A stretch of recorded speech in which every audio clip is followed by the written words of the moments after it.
Tetapi mereka itu orang-orang malas yang ingin kaya tanpa bekerja, mungkin begitu ya. Tetapi orang pengemis di Amerika lebih kaya daripada pengemis di Indonesia.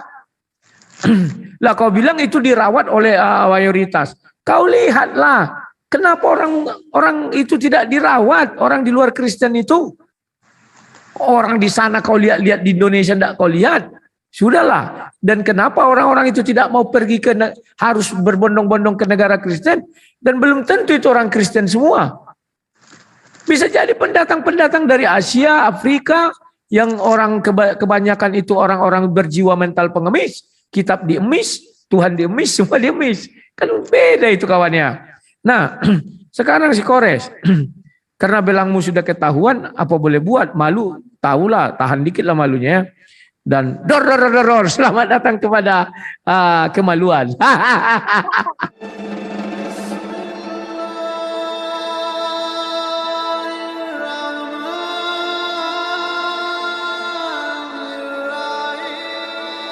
Lukas 41 sampai ke 42. Di sini Yesus kan ini ya.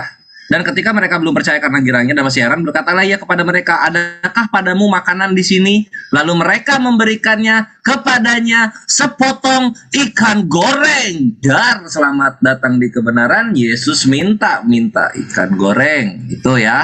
Lalu kemudian apa yang gue bawa ini bukan bertentangan ya, karena dia mengimani Yesus sebagai Tuhan. Lihat loh, ini profesor dia.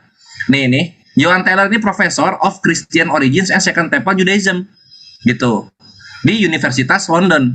Nama universitasnya adalah King's, ya, gitu. Dan dia mengutip memang begitu kok keadaannya. Nih di sini Yesus hidupnya adalah dengan cara minta dan menerima donations di sini tertulisnya. Dan ini adalah wujud asli Yesus. Dari awal dong, dari awal. Nah, boleh. Oke, kita baca ya. Sabar dulu, Perhaps Buti. it Oke. is unsurprising that Jesus was remembered as looking shabby by a scholar named Celsus. Nah, jadi orang yang pertama ngomong Yesus itu berantakan kelihatannya adalah Celsus namanya. Writing in the mid-second century, tertulis di dalam abad kedua, in a treatise against the Christians, di dalam traktat melawan kekristenan, Celsus melakukan pekerjaan rumahnya. Buti, mohon maaf. Diterima aja lah. Buti, kita Kenapa pause dia dulu kok waktunya. motong-motong? Kita pause dulu waktunya. Oke, Buti kami mohon. Oke, terima kasih Buti. Kami mohon saling menghargai ya. Terima kasih. Silakan. Silakan Kores. Ya, kita lanjut ya. Nah, kita lanjut. Di sini he interview people, dia mewawancara orang-orang. Ini sama seperti Lukas kepada Theophilus ya. Dia mewawancara orang-orang. Lalu dia menemukan bahwa penggambaran orang-orang terdahulu terhadap Yesus itu ya inilah, hidup minta-minta dan menerima donasi-donasi. Dan ini dia dilanjutkan oleh para murid-muridnya dalam Amanat Agung. Itu bisa kita lihat di sini. Misalnya kita buka di mana dia ya? Ini. Nah, ini kita lihat ya. Ini di Amerika. Indonesia belum, karena Indonesia kekristenannya diurus oleh mayoritas Islam, sehingga nggak ada yang sampai begini-begini. Lihat. Please God help. God bless you. Lapar mau makan dia lapar, dia kelaparan. Ini juga, waduh, homeless, minta makan, minta-minta kan, inilah kenapa gue bilang agama minta-minta begitu. Karena memang terjadinya di luar negeri sana, belum nyampe ke Indonesia. Kenapa? Karena kekristenan di sana tidak mengurus seperti mayoritas muslim di Indonesia. Ini kebenarannya mesti diterima kenyataannya. Thank you. Lanjut silakan Ustaz Wafi. Ya, tadi pertanyaan saya ya mengenai umur 120 tahun yang sudah ditetapkan oleh Tuhan itu tidak dijawab oleh Bu Uti dan Mas Rudi. Kenapa? Karena sanggahannya tadi tidak kena gitu loh. Sanggahannya agak kena. Sebab yang dimaksud 129 tahun itu adalah semua manusia sebelum Bahtera Nuh. Jadi gak ada hubungannya dengan sanggahan jenengan berdua. Saya kan pertanyaannya simpel toh. 120 tahun roh Tuhan itu ada di diri manusia itu terjadi atau tidak? Kalau terjadi jelaskan, kalau tidak jelaskan. Kok malah kemana-mana? Ya, saya menanggapi ya, jelas tadi Kores lagi-lagi data-data dari yang jelas kontradiksi ya, orang-orang yang berkontradiksi dengan ayat Alkitab. Lagi-lagi lawan Alkitab terus yang dibawa. Kores sekali-sekali aku kepengen kamu bawa ayat-ayat dalil-dalil itu yang bicara tentang Alkitab ya, berasal dari orang-orang Kristen yang memang ada dalam hadis dari orang Kristen. Jangan semua yang benderanya memang justru menentang. Ini kan bendera-bendera apaan kamu jelas tadi, makanya belajar dulu tuh bahasa Inggris ya. Kamu ngerti itu dari mana ayat dari mana-mana, asal comot aja kamu ya, memalukan gitu loh ya. Tidak bisakah kamu memakai dalil yang betul-betul yang sah, yang kami percayai, yang kami imani ya. Jelas itu ayat, itu dalil, itu adalah dalil ayat-ayat dari orang yang melawan kekristenan, kamu tadi ngomong sendiri. Oke, ya tentu saja yang menghujat lah, yang melawan lah, yang menentang lah, yang membohongi lah, yang tepu-tepu. Ya, adapun Yesus mengatakan dia minta makan, emangnya dia meminta-minta. Saya juga kalau di tempat orang lain kalau ditawarin ya saya makan. Orang makan emang kenapa gitu loh. Nggak ada urusannya dengan minta-minta. Kalau kamu mengatakan kalau tadi Yesus meminta-minta donasi, mana yang saya minta? Yesus meminta donasi, orang ngumpulin duit sebanyak-banyaknya ketika dia memberi makan 5.000 orang ya. Ketika dia memberi makan 4.000 orang, lalu orang-orang tuh dibilang, "Ini ada bayarannya ya, masing-masing orang 4.000 perak kalian kumpulin ke saya. Tunjukkan ke saya." Ya, yang ada itu Yesus memberi makan 5.000 orang, Yesus memberi makan 4.000 orang, Yesus merubah air anggur menjadi air menjadi air anggur ya, dialah pemberi berkat itu gitu loh. Jadi jangan ayat-ayat kontradiksi begini yang kamu bawa ya. Ya silakan Pak Rudi. Oke, Kejadian dalam ayat 3 sudah kujelaskan. Kalau masalah kau belum mengenaikan itu deritamu. Setelah firman itu turun maka terjadi air bah. Setelah air bah hanya Nuh umur yang paling tinggi ya, karena dia diselamatkan. Maka ada anak-anaknya di situ 3 dengan menantunya 3. Maka kau harus cari tahu ada enggak anak menantunya umurnya lebih dari 120 tahun. Kan begitu aja.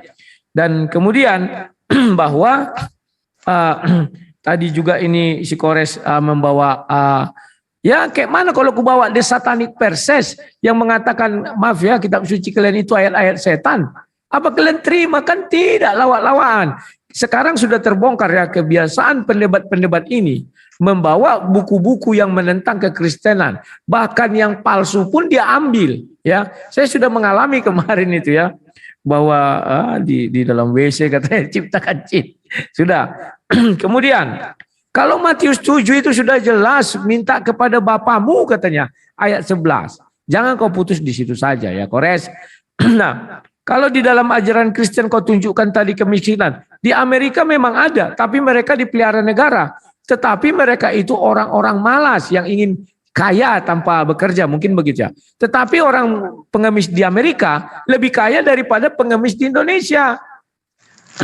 Lah kau bilang itu dirawat oleh mayoritas. Kau lihatlah, kenapa orang itu tidak dirawat, orang di luar Kristen itu. Orang di sana kau lihat di Indonesia tidak kau lihat.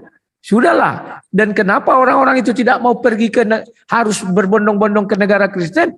Dan belum tentu itu orang Kristen semua. Bisa jadi pendatang-pendatang dari Asia, Afrika, yang orang kebanyakan itu orang-orang berjiwa mental pengemis. Kitab diemis, Tuhan diemis, semua diemis. Kan beda itu kawannya. Nah, sekarang si Kores, karena belangmu sudah ketahuan, apa boleh buat? Malu, tahulah, tahan dikit lah malunya. Dan dor, selamat datang kepada kemaluan. Silakan Bu Uti. Ya, masih ada ya. Pertanyaan saya. Ya, jangan bertanya, kita menjawab. Ya, jadi yang umur 120 tahun itu ya kamu baca aja deh. Ada yang lebih segitu. Itu kan patokan, itu kan standarnya segitu. Dan memang pada saat itu ya sebelum itu umur orang jauh lebih besar, lebih lama. Tetapi pada saat peristiwa ini terjadi umurnya akan 120 tahun saja. Ya, tetapi ini kan bukan standarnya, bukan standar yang harusnya 120 tahun. Banyak juga yang lebih-lebih sedikit, banyak juga yang kurang-kurang dikit. Kalau dia lebih-lebih sedikit, Alkitab mengatakan itu adalah berkat Tuhan ya. Itu adalah pemberian dari Tuhan ketika umur mereka melewati itu gitu loh. Ya. Jadi ya kamu bertanya, menurut saya pertanyaan yang ecek-ecek banget gitu loh. Oke, amati baik-baik. Kalau kalian bilang takdir itu ada, contoh seseorang sudah ditakdirkan miskin. Sekarang aku tanya kalian, apa tujuan kalian bergerak? Apakah untuk memenuhi takdir atau melawan takdir? Kalau memang kalian sudah ditakdirkan, tuh apa kau bergerak? Duduk saja. Wah, uang datang dari surga, keselamatan datang dari surga, makanan datang dari surga. Kan sudah ditakdirkan kau makan hari ini, ya santai aja. Apa tujuan kalian bergerak? Silakan, Bu Uti lanjut. Ya, jadi tadi Pak Wafi mengatakan bahwa Allah memberikan pilihan kepada umatnya untuk bisa melawan takdir. Tetapi di dalam Al-Kahfi 23 dikatakan setelah kalian diberikan kesempatan peluang untuk melawan takdir, hasilnya adalah Allah mengatakan mudah-mudahan. Jadi Allah sendiri tidak memberikan ketetapan bahwa ketika kalian melawan takdir, dia akan menerima lawanan takdir kalian itu. Allah juga hanya menyuruh kalian untuk mengatakan mudah-mudahan. Nah, pertanyaannya tadi dikatakan ketika kalian masuk neraka, kalian akan diselamatkan. Orang-orang yang beramal akan diselamatkan. Tetapi maaf, saya lihat lagi ada kontradiksi lagi. Karena di dalam Sahih Muslim 2414 bersumber dari Abu Hurairah, beliau Rasulullah berkata, mendekatlah dan berusahalah benar. Ya, ketahuilah bahwa setiap orang di antara kalian tidak bakal selamat karena amalnya. Para sahabat bertanya, ya Rasulullah, tidak juga engkau? Rasulullah berkata, tidak juga aku, kecuali Allah melimpahiku dengan rahmat dan karunia-Nya. Pertanyaan saya, apa yang bisa kalian lakukan ketika ya dikatakan kalian tidak bisa selamat karena amal kalian, lalu kenapa kalian mengatakan bahwa kalian akan dibebaskan dari api neraka?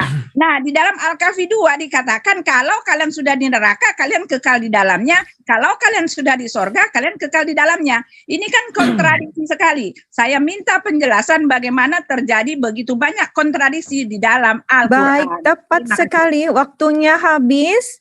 Oke, gas langsung kita berikan 5 menit kepada saudara Muslim untuk memberikan jawaban. Kita settingkan dulu. Oke, waktu dimulai ketika saudara Muslim berbicara. Silahkan. Langsung saya baca terjemahannya. Hadis riwayat Imam Ahmad. Hadisnya Hasan, Takhrijul Musnad. Sesungguhnya seseorang hamba terhalang dari rezekinya karena dosa yang dilakukannya. Sesungguhnya takdir itu tidaklah merubah kecuali dengan doa. Ya, makanya jangan banyak-banyak dosa. Harus banyak melakukan ibadah agar rezekinya lancar dan Allah memberi kesempatan kita untuk berdoa. Karena kata Allah, ud'uni astajib lakum, berdoalah kepadaku, maka aku akan mengabulkannya. Sesungguhnya doa dan takdir saling berusaha untuk mendahului hingga hari kiamat. Dan sesungguhnya perbuatan baik kepada orang tua itu memperpanjang umur. Maksudnya umurnya lebih barokah, kata para ulama. Ini kalau masalah miskin. Kemudian Bu Tiwatimena membawakan surah Al-Kahfi. Ayat 2 yang dibawakan. Coba kita baca. 23. 23, Bu. Kok nambah? Tadi cuma 2. Ya, salah sebutlah. Oke. Qayyiman liyunziru ba'san syadidan min ladunhu wa yubashshirul mu'min alladzina ya'maluna shalihat anna lahum ajran hasana. Jadi sebagai bimbingan yang lurus Al-Quran ini, ya Al-Quran itu maksudnya, Qayyiman itu Al-Quran. Al-Quran itu sebagai bimbingan kepada jalan yang lurus menuju Allah. Untuk memperingatkan akan siksa yang sangat pedih dari sisinya. Dan memberikan kabar gembira kepada orang-orang mukmin yang mengerjakan kebajikan bahwa mereka akan mendapatkan balasan yang baik. Ayat 3-nya, makifi nafihi abada. Mereka kekal di dalamnya untuk selama-lamanya. Bu, kalau baca ayat dari depan, itu ada ayat ke-1-nya loh. Di ayat ke-1, Allah mengatakan, Alhamdulillah, segala puji bagi Allah, Alladzi anzala, yang telah menurunkan ala abdihi kepada hambanya Nabi Muhammad, Alkitab, yaitu Al-Quran, walam yaj'al lahu iwaja. Dan Allah tidak menjadikan Al-Quran itu berbelok-belok. Ajarannya ada bengkok tapi lurus. Salah satu ajaran di dalam Al-Quran, kita disuruh berusaha apa? Faf'alul khaira la'allakum tuflihun. Berbuatlah baik kalian agar kalian selamat. Gitu cara memahaminya. Monggo Mas Kores. Siap, thank you Ustadku. Ini pertanyaan Rudi terlalu mudah untuk dibantah gitu, atau untuk dijelaskan. Kayak zaman TPA jadinya. Posisinya begini ya sekarang. Bergerak itu sifat manusia. Nah, manusia ini diciptakan. Jadi jatuhnya apa? Takdir itu. Manusia bergerak takdir. Lalu kemudian nanti bagian mananya bergerak yang nasib. Bagian ketika dia mau memilih ke jalan yang mana. Apakah nanti bergeraknya dia untuk kebaikan atau untuk kejahatan seperti yang dijelaskan dalam Al-Qasas ayat 84. Perhatikan di sini. Nah, di sini barang siapa datang dengan kebaikan maka dia akan mendapatkan yang lebih baik daripada kebaikannya itu. Dan barang siapa datang dengan membawa kejahatan maka orang yang telah mengerjakan kejahatan itu hanya diberi balasan dengan apa yang dahulu mereka kerjakan. Kurang maha pengasih apa coba Tuhan kami Allah Azza wa Jalla ini? Kalau misalnya berbuat baik diberikan kebaikan yang lebih, berbuat jahat dihitungnya hanya 1. Ini baru kasih. Kebayang gitu loh. Ini baru jawaban. Apakah agama-agama lain ada yang bisa menjelaskan lebih komplit mengenai takdir dan nasib seperti dalam Islam? Nggak ada. Itulah kenapa gue betah di Islam. Islam itu indah. Lalu apalagi nih yang perlu dijawab? Kayaknya udah semua ya. Itulah kenapa gue bilang ini pertanyaan TPA. Basic banget ini. Terus soal apa lagi ya? Oh ya sama intinya gini aja sih. Kalau gue tuh nggak pernah menafsir ya. Jadi jangan bilang Kores ini menafsir karena Kores ini tuh membaca dan menjelaskan apa yang tertulis. Contoh, aku bawa Al-Qasas ayat 84, itu yang tertulis itu aja yang dipahami. Nggak perlu ini maksudnya, ini maksudnya gitu. Gue sangat menghargai orang-orang yang tertulis dalam kitab suci. Mereka ini orang-orang hebat, orang-orang yang dewasa, tahu kata-kata untuk dipilih, untuk dibicarakan supaya yang pembacanya mengerti begitu. Apa yang dia maksudkan. Nggak perlu kita maksud-maksud, oh ini maksudnya, ini artinya apa itu? Memang yang nulis-nulis kitab suci itu orang-orang labil, orang-orang gak dewasa? Enggak, mereka orang-orang yang pinter. Buktinya mereka bisa berbahasa-bahasa sesuai dengan frasa-frasa di zamannya itu, gitu loh. Jadi nggak usah lah, gue tuh di frame, gue nih bukan ustadz, gue adalah penatua. Kenapa gue penatua? Ya karena gue yang paling hafal mengenai. Penatua nih Karena Budi, mohon ditahan dulu.